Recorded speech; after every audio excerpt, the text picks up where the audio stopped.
Liquid mercury, a substance that was found in the 15,000 BCE, which was then later used as instruments to measure temperature, also known as thermometers. However, later on as society improved, people started opting to use electronic thermometers because liquid mercury was just considered to be both toxic for both humans and the environment. That being said, this toxicity cannot even begin to rival the 1/10% of the toxicity of the gacha community.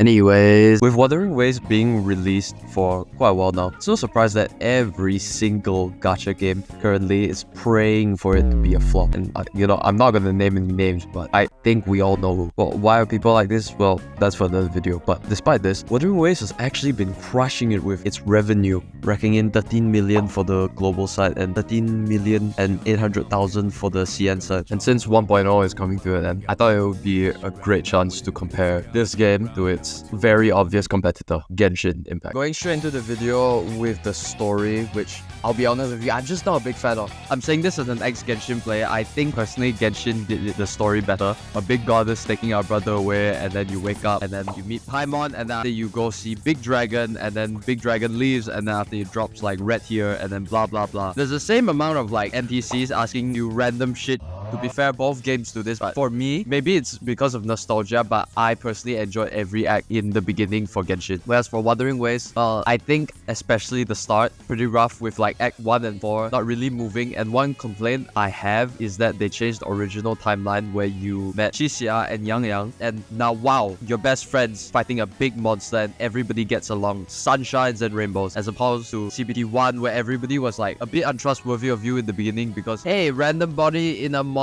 infested area is a little bit suspicious, I would say. And even though CBT 1 has its issues with the story, I kind of wish they followed that line. But then again, it's the first patch, so like it'll probably improve over time. Another thing I would just like to point out is the amount of dialogue bloating there is, which, to be fair, Genshin also does, and I just think it's plain out disgusting. And I hear people saying like the story actually picks up a lot from Act 5 and Act 6, but just my personal opinion, I think yes, there was an improvement, but I wouldn't say it's that much better. However, one thing I thought that I would throw in there is the companion quest, which I know is not a part of the main story, but for me, I just want to talk about how I enjoyed it with like the Ling Yang story about a tragic story about how he's fitting in the human society, and what Jian's story about facing his past. Well, Yinlin's story was alright, but she's like really hot. Now, gameplay wise, I don't even know why there's a debate, because if I had to put their gameplay into music, it would sound like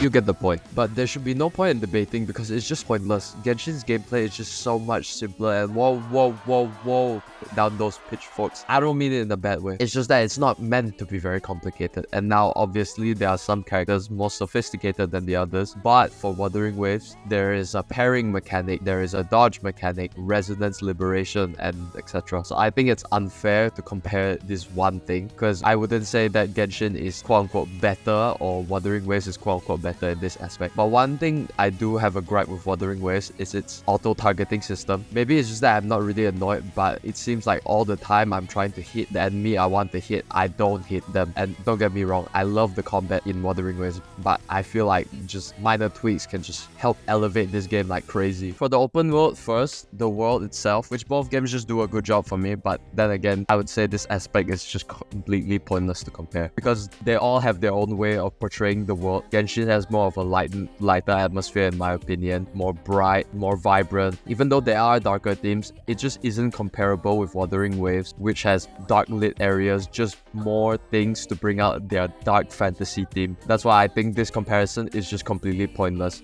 But the comparison I can make is the exploration experience. Now, throughout the whole video, I'm trying to be as unbiased as possible, but holy shit does Genshin make exploration so hard for me to say anything nice. Having to climb, to running using your stamina bar, everything is just so tedious and it's just not as enjoyable as Wuthering Waves, where you can triple jump, you can run without using your stamina bar, and depending on your character, you can use mounts like the fire guy. And I just think the exploration experience is just a lot better for me in Wuthering Waves. Now to my favorite part,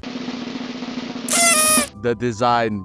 Now, going balls deep in, the women, I would say pretty even. First thing is Wuwa has less female characters, so comparing them might be a little unfair. And yeah, both characters, some of the characters are hot, some of the characters are cute, some of them are pretty, not much to be said. But the men, I have to say, in Wuwa, the men are actually menning, because just for reference, let's take a guess who is older, the guy on the far right or the guy on the far left. If you guess the guy on the far right, you would be wrong, because Xiao is over 2,000 years old now. And to be fair, nobody actually knows Jian's age, but from the story, I would say it's quite fair to say he's a tad bit younger. Like, just looking at these two, Xiao is more like a pre-pubescent teenage boy and Jian is just this Chan. And now, obviously, that was a joke. You can like whatever characters you want. Now for the final part, and in my personal opinion, I believe this is low-key one of the more important parts. It's the communication with the devs. Now obviously this is not a game comparison, but I believe it is a very important comparison. The fact that Wuwa has given us more rewards in the game's launch than Genshin's anniversaries combined.